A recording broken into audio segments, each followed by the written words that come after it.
Every family has its rituals. Ours is Thanksgiving.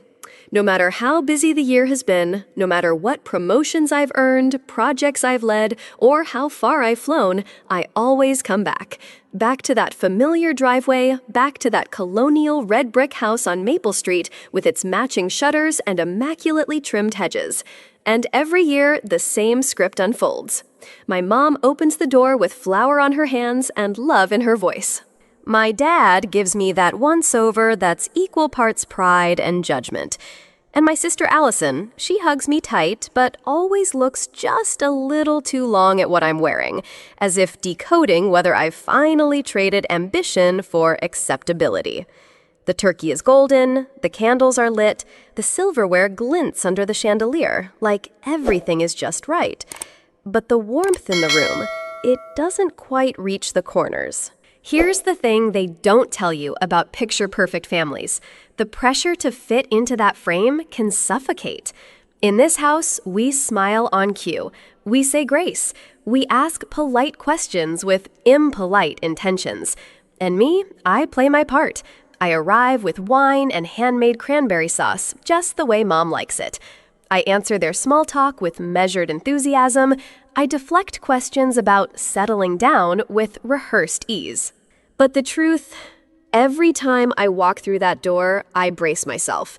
Because even though I live 38 floors above downtown Chicago, manage a team of brilliant marketers, and just closed a $3.7 million account last month, none of that seems to matter here. Not when I'm still showing up alone. This year, I feel it even before I sit down. The way Mom pauses when she notices I'm not wearing makeup. The way Dad says, "Still working too much, huh?" before even asking how I am. The way Allison's eyes dart to my left hand before she says a word. And suddenly I'm not a woman who built her life from the ground up. I'm just a daughter who hasn't followed the script. In their eyes, I'm not settled, not complete, not quite right. And tonight, before the turkey's even carved, I can already tell this is going to be the Thanksgiving where everything unravels. The turkey glistened, the rolls steamed, the cranberry sauce shimmered like rubies in a crystal bowl. Conversation flowed light, cheerful, polite. Allison was describing the weather in Oakwood Hills, how the leaves there seemed to turn just a little more golden than anywhere else. Greg added something about their neighbor's dog. My mother laughed too loudly. And then it happened. Allison picked up her wine glass, leaned slightly forward, and smiled. A smile she had perfected. A smile that said, "This is casual." But her eyes were watching me too carefully. "So," she said sweetly, "we finally did it. We closed on the Oakwood Hills house." Cheers erupted. My father raised his glass with pride. My mother clapped her hands together like a delighted child. 4 bedrooms, Allison continued, 3.5 baths, and a bonus room Greg's turning into an office. Oh, and a big backyard. Perfect for kids someday. She let that last part hang in the air just long enough. Then she turned to me. "What about you, Jess?" she said. "Any thoughts about buying? I know Chicago's expensive, but with that new promotion of yours?" Her voice was light, playful, even affectionate. But then came the blade. "When will you settle down?" Silence. Not just awkward silence. The kind of silence that sucks all the air out of the room. Forks froze midair. Eyes darted. Someone coughed. Even the fire in the hearth seemed to flicker nervously. I smiled. I always smile first. But in that moment, something inside me shifted. It wasn't the first time I'd heard those words. Not even the 10th. But it was the first time they hit bone. Because this time, I didn't just hear a question. I heard a judgment, a verdict. "When will you settle down, Jess?" As if I were still wandering. As if I hadn't built anything real. As if all I had created, my career, my independence, my home, was just temporary. I glanced around the table. My father wouldn't meet my eyes. My mother looked hopeful. Greg looked like he wanted to disappear into the stuffing. And Allison, she just kept smiling, as if she'd handed me a piece of pie. But it wasn't pie. It was a perfectly sharpened knife wrapped in warmth served with cranberry sauce. Every family has an unspoken script. In mine, Allison was cast as the golden child before either of us knew what that meant. She colored inside the lines, wore the Easter dresses Mom picked out, got straight A's, dated boys with last names like Whitmore and Langston. She played by the rules she didn't write, but followed without question. I wasn't rebellious, not really, but I asked why. I asked too many questions. Why church every Sunday if we didn't live what we preached? Why ballet if I hated every minute? Why should I smile when Uncle Dean made creepy jokes? That's the thing about families. The one who stays quiet is seen as polite. The one who speaks up is seen as difficult. Allison learned early how to blend. She read the room, adapted, charmed. I didn't blend. I burned.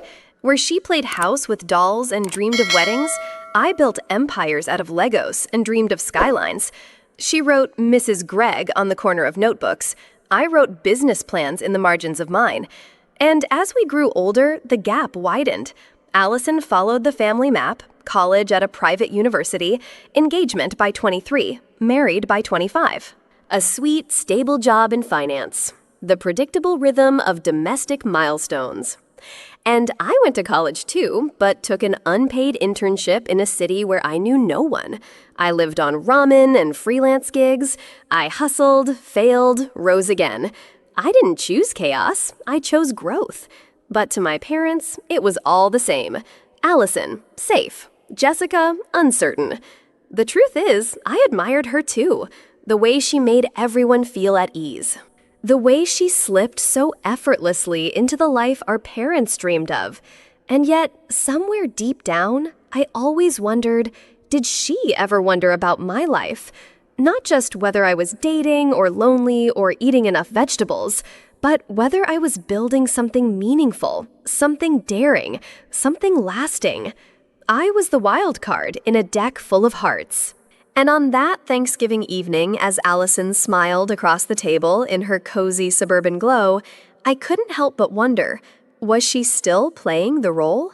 Or had she actually become the woman everyone expected her to be? In our house, traditions aren't passed down.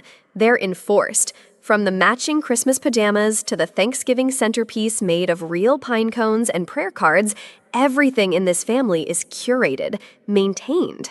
The illusion of perfection, painstakingly protected.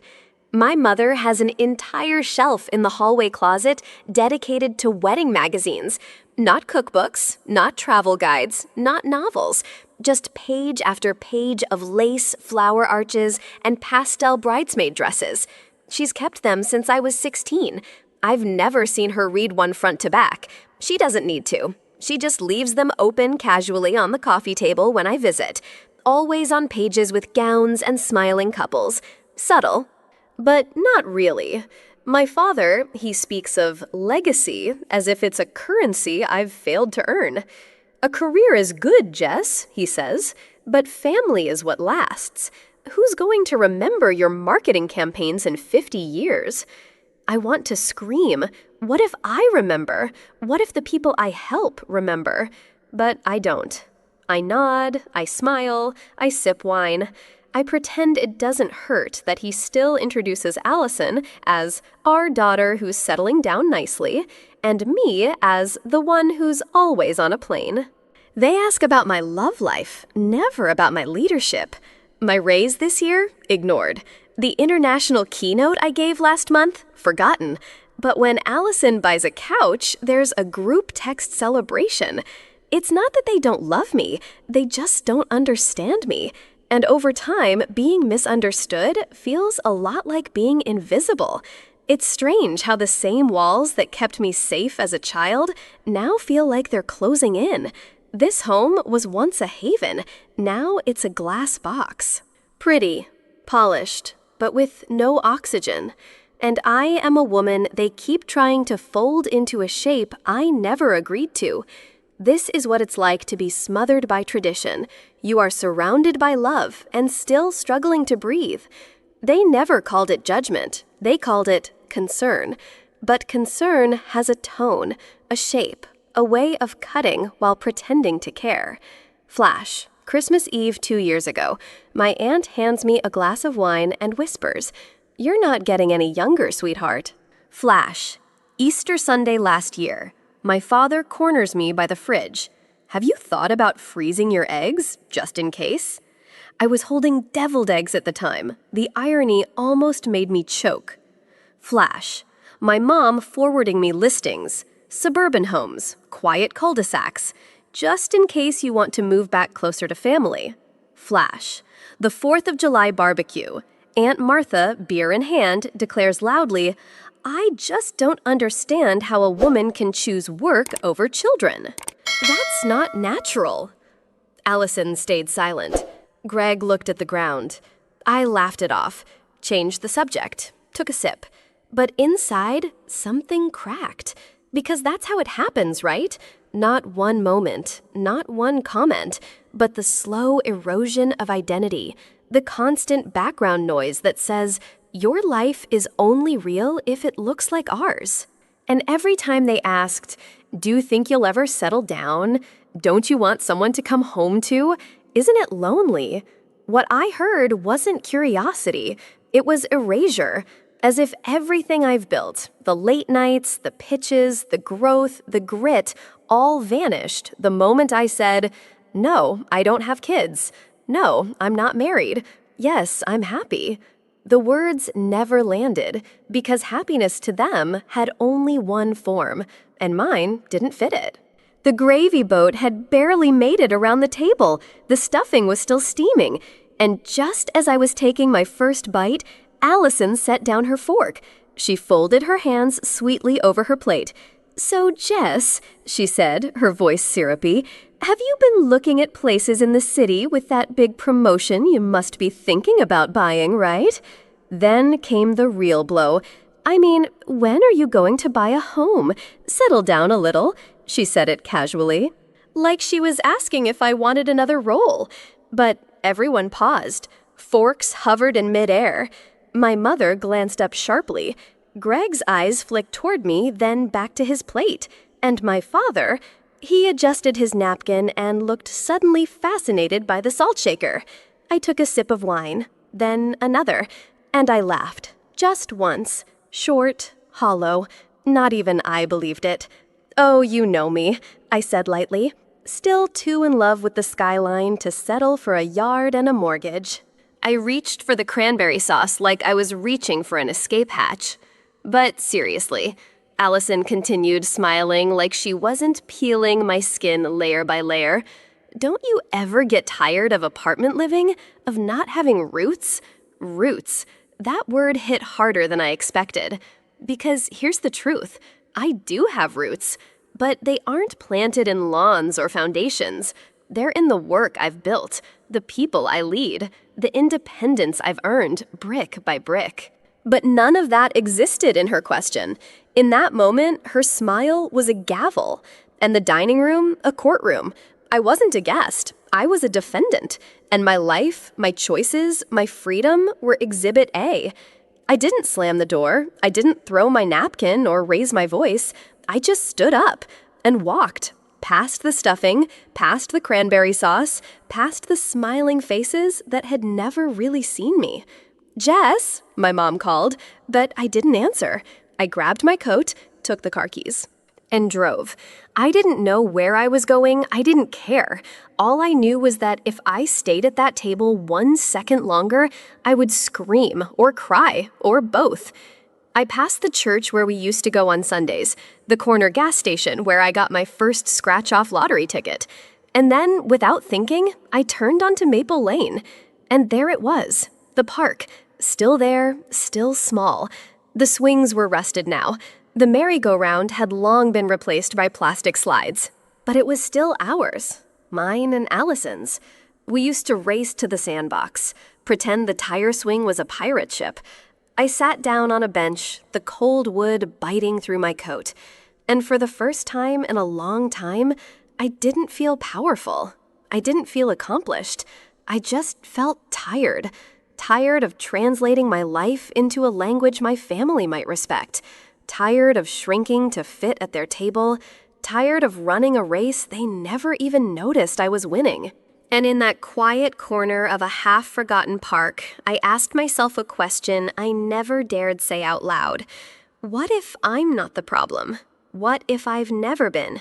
I stared at the playground, my breath visible in the cold air, and for the first time in hours, I pulled out my phone. There was only one person I wanted to talk to, Natalie. She answered on the second ring. "Jess, everything okay?" And just like that, the dam broke. "I left dinner," I said, my voice barely audible. I just couldn't do it anymore. Natalie didn't rush me, didn't interrupt. She just listened.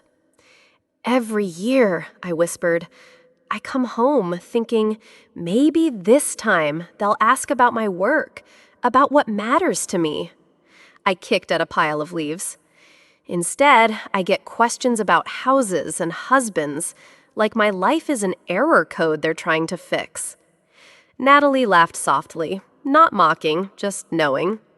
"You're not a glitch, Jess," she said. "You're a different system. They're still stuck in Windows 95.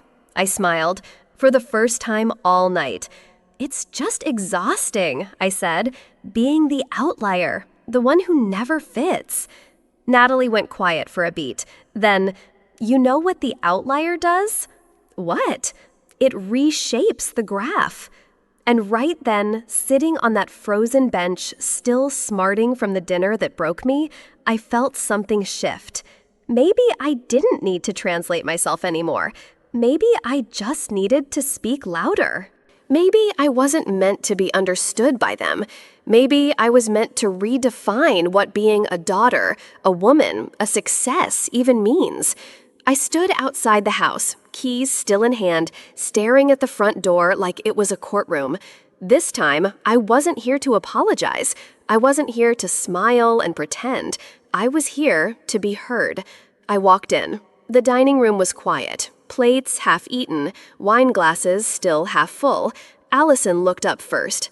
"Jess," I held up a hand. "I don't want sympathy. I don't want silence. I want 5 minutes. That's all." Dad opened his mouth, then closed it. Mom blinked. I took a breath. I know I've made different choices.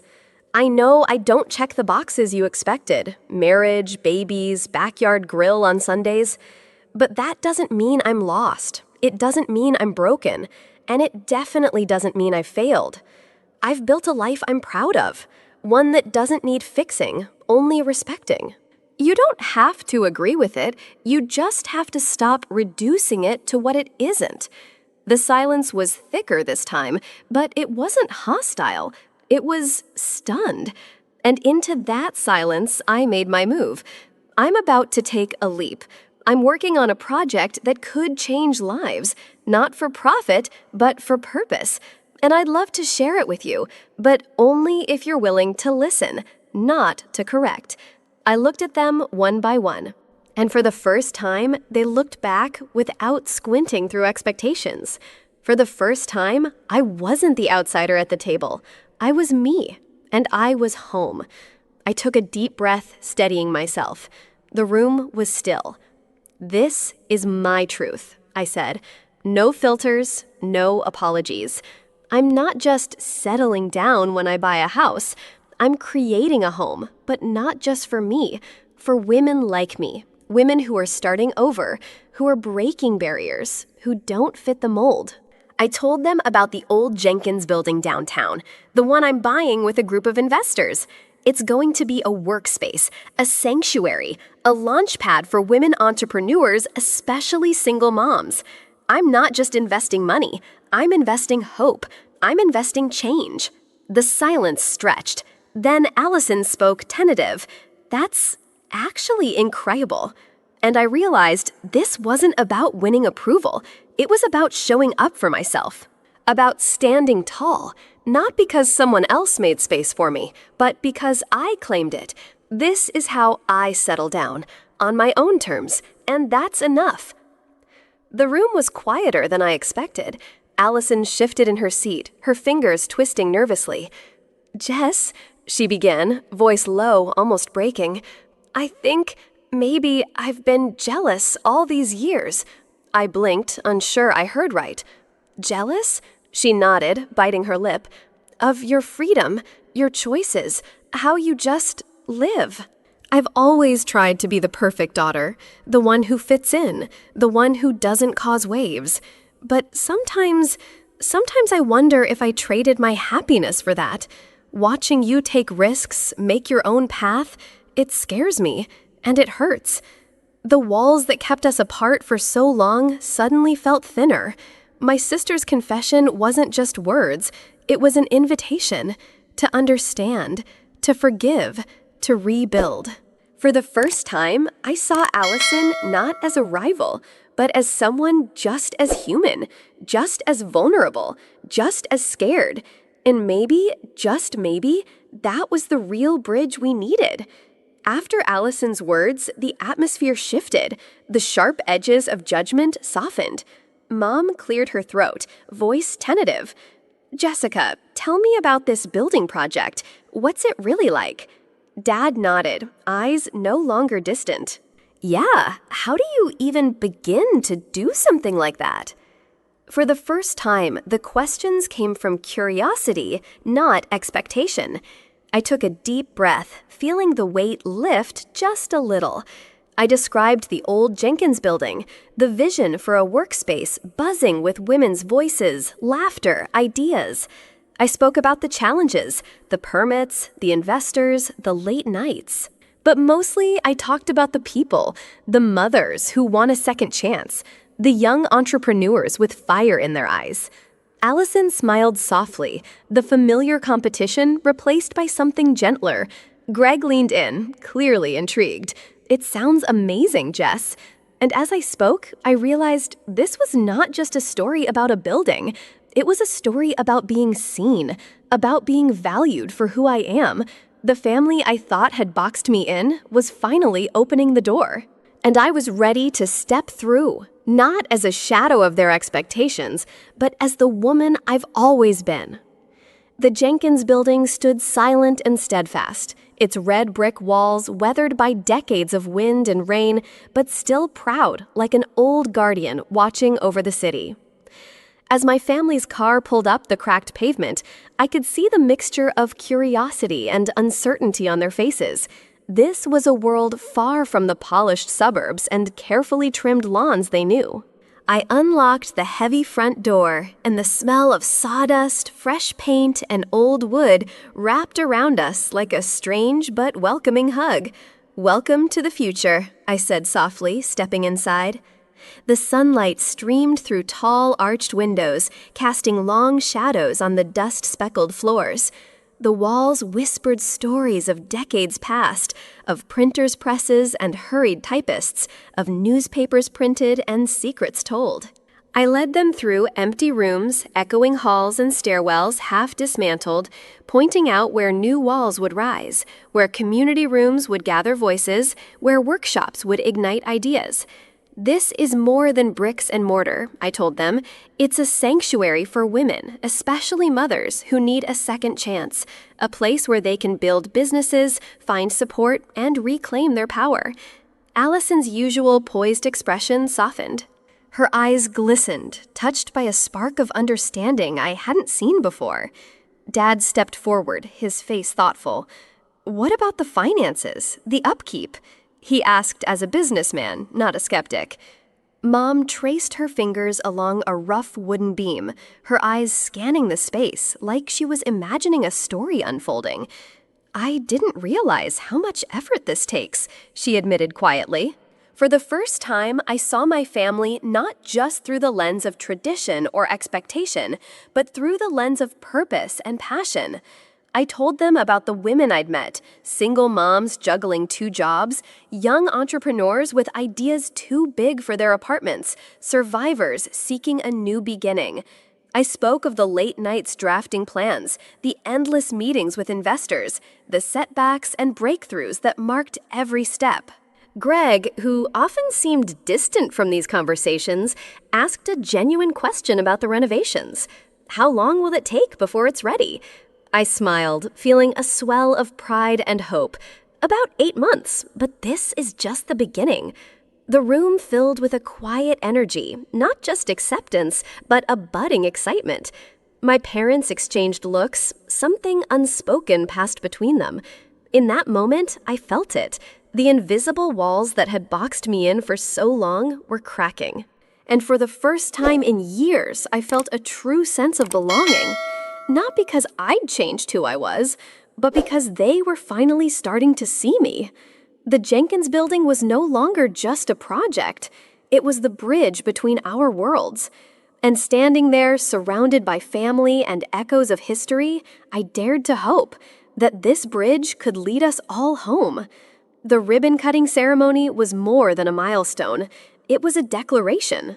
A statement that I belonged not by their definition, but by mine. Standing there surrounded by friends, family, and women who had fought to build new lives, I finally understood what settling down meant to me. It wasn't about a white picket fence or a suburban address. It was about settling into myself, embracing my values, standing firm in my purpose, living boldly in my truth. And in doing so, I realized I was giving my family something more valuable than conformity. I was giving them freedom to truly see me for who I am. And maybe, just maybe, that was the greatest gift I could offer. Because sometimes the bravest thing you can do for your family is to be unapologetically yourself. There's no one-size-fits-all formula for success or happiness. Jessica bravely stepped outside the traditional mold, forging her own path, not to please others, but to live fully aligned with her true values and passions. The most important thing isn't seeking approval from family or society, but learning to accept and love yourself for who you really are. When we embrace our differences, we don't just free ourselves, we open the door for others to see and appreciate the unique value in each of us. Remember, sometimes the bravest thing you can do isn't changing the world, it's staying true to yourself despite the pressure. That's the greatest gift you can give to yourself and those you love. If Jessica's story touched your heart, if you've ever felt like the odd one out and longed for connection, hit that subscribe button right now and join us at Through Her Eyes. Here, we share raw, real stories about people who dare to be different, who break barriers and live authentically. Don't forget to ring the notification bell so you never miss a video full of inspiration and emotion. Share this story with someone you care about and help spread the message of freedom, courage, and unconditional love. Thanks for being part of our community where you're always seen and heard through her eyes.